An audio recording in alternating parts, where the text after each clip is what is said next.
Kehidupan dan penderitaan dari Rasul Suci Andreas, yang pertama dipanggil, yang diperingati oleh Gereja Kudus pada setiap 30 November.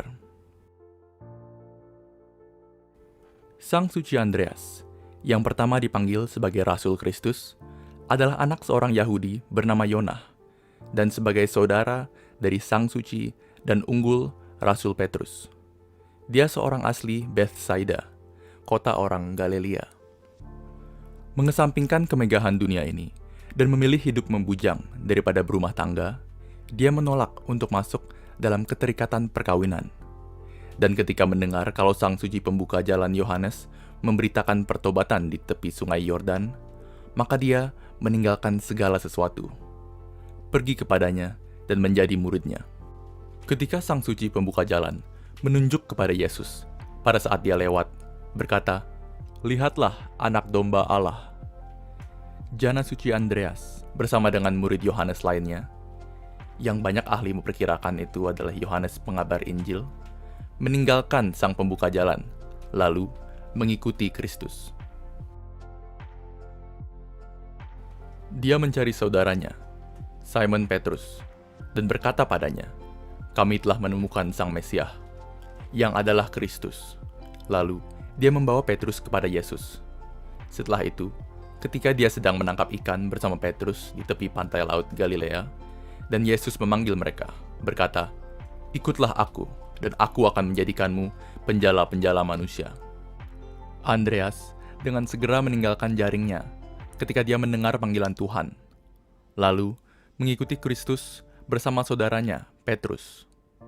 Andreas dikenal sebagai murid yang pertama, sebab dia menjadi pengikut dan murid Tuhan Yesus Kristus sebelum para rasul lainnya. Ketika sesudah penderitaan sukarela Kristus dan kebangkitannya, Sang Suci Andreas beserta rasul-rasul lainnya menerima Roh Kudus yang turun atasnya dalam wujud lidah api. Dan ketika wilayah-wilayah dibagi di antara mereka, hasil undi jatuh baginya untuk menyebarkan Injil di Bithinia, Propontis, Kalsedon, Bizantium, Trakea, Makedonia, semua jalan menuju ke Laut Hitam, dan sungai Danube, juga Tesalia, Helas, Akhaya, Amisus, Trapezus, Heraklea, dan Amastris. Jana Suci Andreas menjelajahi seluruh daerah-daerah dan kota-kota ini, memberitakan iman Kristen, dan di setiap kota dia harus menahan banyak penderitaan dan kesakitan. Namun, dibentengi pertolongan kemahakuasaan Allah, dia tetap bersukacita atas semua kesengsaraan itu demi Sang Kristus.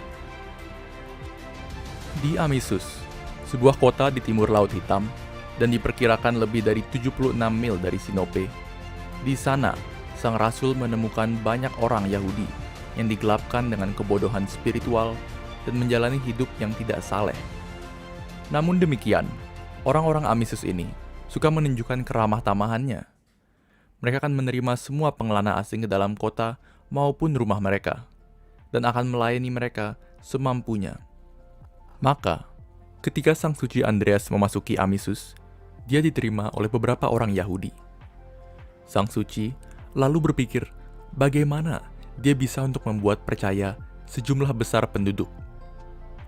Pagi berikutnya, Sang Rasul lalu pergi ke sebuah sinagog orang Yahudi, di mana mereka bertanya kepadanya, siapa ia, mengapa datang ke tengah-tengah mereka, dan apa yang dia ajarkan.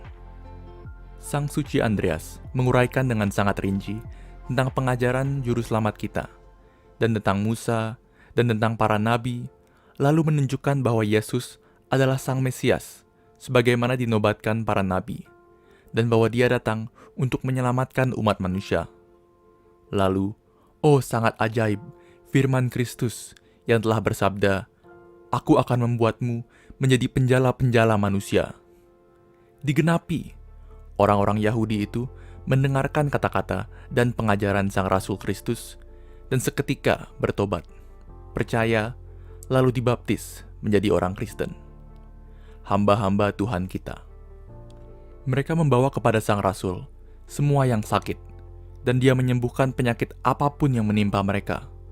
Maka, Sang Rasul bukan hanya menjadi tabib untuk tubuh-tubuh, namun juga menjadi penyembuh jiwa-jiwa.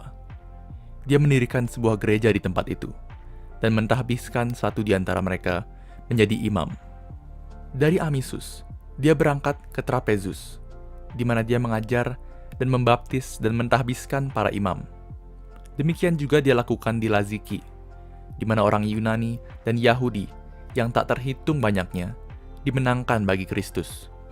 Kemudian, dia memutuskan untuk pergi ke Yerusalem, bukan saja karena perayaan Paskah sudah mendekat, tetapi juga karena ingin menjumpai saudaranya, yaitu Petrus. Dan dia juga sangat ingin melihat Rasul Paulus, yang ia dengar telah menjadi rasul untuk para bangsa Kar.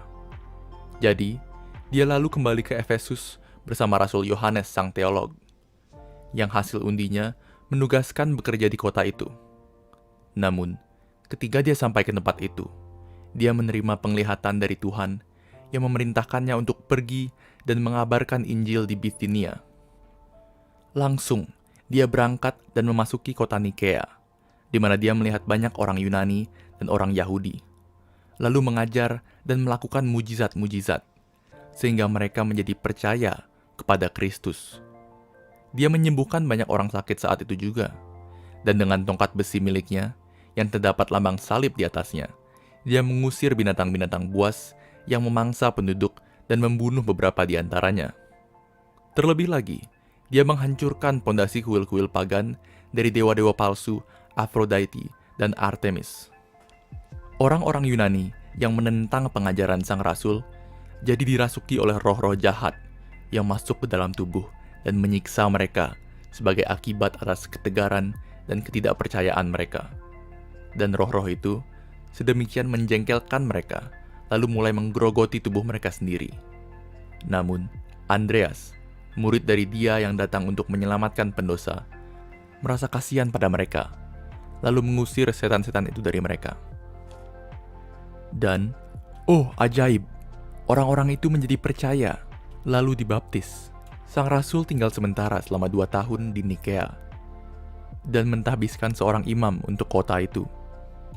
Dia kemudian pergi ke Nikomedia, kota yang padat penduduknya, dan membaptis orang-orang Yunani di sana, sebelum berpindah ke Kalsedon, dekat Propontus, Skotari dekat Bizantium, dan akhirnya Neokastra, di mana banyak orang diyakinkan dan dibaptis.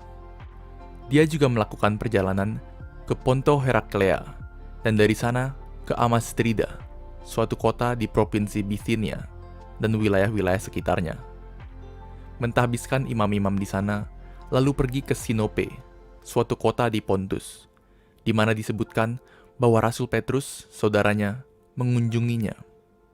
Bahkan sampai hari ini, orang-orang Kristen di Sinope masih memajang 2 singgasana dari marmer yang mereka pelihara sebagai tempat duduk dari rasul-rasul tersebut. Mereka juga memajang benda kuno, ikon karya ajaib dari sang suci Rasul Andreas. Akan tetapi, sebelum sang Rasul Andreas tiba, Rasul Matias, yang juga adalah satu dari antara ke-12 rasul yang terpilih untuk menggantikan posisi Yudas Iskariot, juga telah pergi ke Sinope. Namun, segera setelah dia memulai pengajaran di kota itu, dia ditahan dan dicampakkan ke dalam penjara.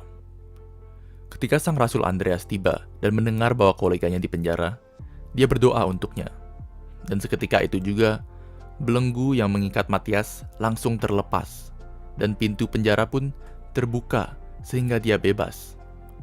Ketika itu, Sinope adalah tempat tinggal masyarakat yang ganas dan tidak beriman. Ketika mereka mengetahui bahwa Andreas telah menyerang benteng penjara mereka, maka mereka mengepungnya. Sebagian mengatakan agar membakar rumah di mana dia tinggal, dan yang lain merencanakan bagaimana mereka akan menangkapnya. Akhirnya, mereka menangkapnya, mendorong dan menyeretnya sepanjang jalan tanah, sambil tanpa kasihan memukulinya. Ketika mereka sampai di luar kota, mereka membuangnya ke tumpukan kotoran, karena sudah yakin bahwa dia sudah mati karena perlakuan yang menyakitkan itu.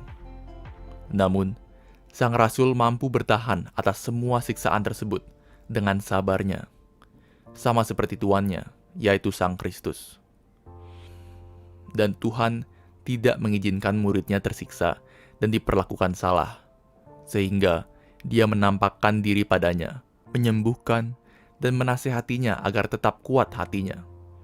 Dan meskipun bangsa biadab itu telah menghancurkan gigi sang rasul dan memotong jari-jarinya, dia dapat sembuh dengan sepenuhnya.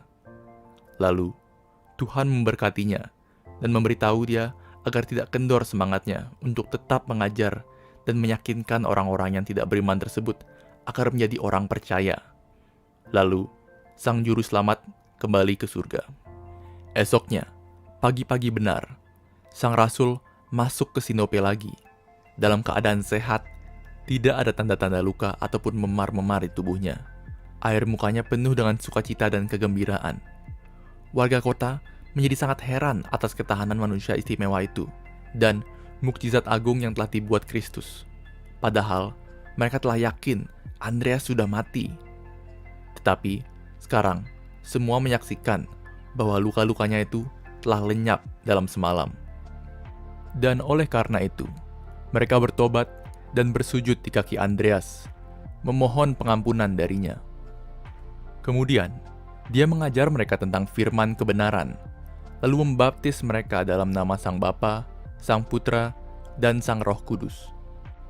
Mereka menerima iman Kristen dan percaya kepada Sang Juru Selamat yang menebus jiwa raga mereka. Pada waktu itu, Sang Rasul Suci juga melakukan mukjizat besar. Ada seorang wanita yang hadir. Anak lelaki satu-satunya telah dibunuh oleh seorang musuh. Dan dia bersujud di depan Sang Rasul, mengaku percaya kepada Kristus dengan sepenuh hati dan rohnya. Digerakkan oleh rasa belas kasihan, Sang Suci membangkitkan anaknya itu dari kematian. Maka, si petobat baru itu jadi mengerti siapa satu-satunya Allah sejati. Dan ketika mereka melihat hal tersebut, mereka semua menjadi percaya. Kemudian, Rasul Suci mentahbiskan imam-imam, lalu mengunjungi Amisus dan Trapezus untuk kedua kalinya, membaptis beberapa yang tersisa dari mereka yang telah meninggalkan angan-angan. Dari sana, dia pergi ke Neo Caesarea sebelum melewati Samosata, di mana banyak orang Yunani yang tinggal yang menganggap diri mereka sendiri sebagai orang-orang paling berhikmat di bumi ini. Akan tetapi, semua pengajaran yang bijaksana dari Sang Rasul yang mematahkan semua pemikiran ahli pidato mereka, layaknya jaring laba-laba. Dia membongkar muslihat mereka. Lalu, mereka diyakinkan, baik oleh kata-kata maupun mukjizat-mukjizat yang dibuatnya. Lalu, semua bertobat dan menerima baptisan. Kemudian, dia berangkat ke Yerusalem untuk bertemu dengan rasul-rasul lainnya, dan untuk merayakan Paskah orang-orang Kristen. Di sana, mereka melaksanakan sidang sinode, yang disebutkan di dalam kisah dari para rasul suci. Sebagaimana dicatat oleh sang penginjil suci, Jana Suci Lukas. Lalu, para rasul dan para tua-tua berkumpul bersama untuk memberi pertimbangan hal ini. Apakah perlu untuk sunat untuk para orang yang menjadi percaya? Maka, diputuskanlah ketentuan sebagai berikut.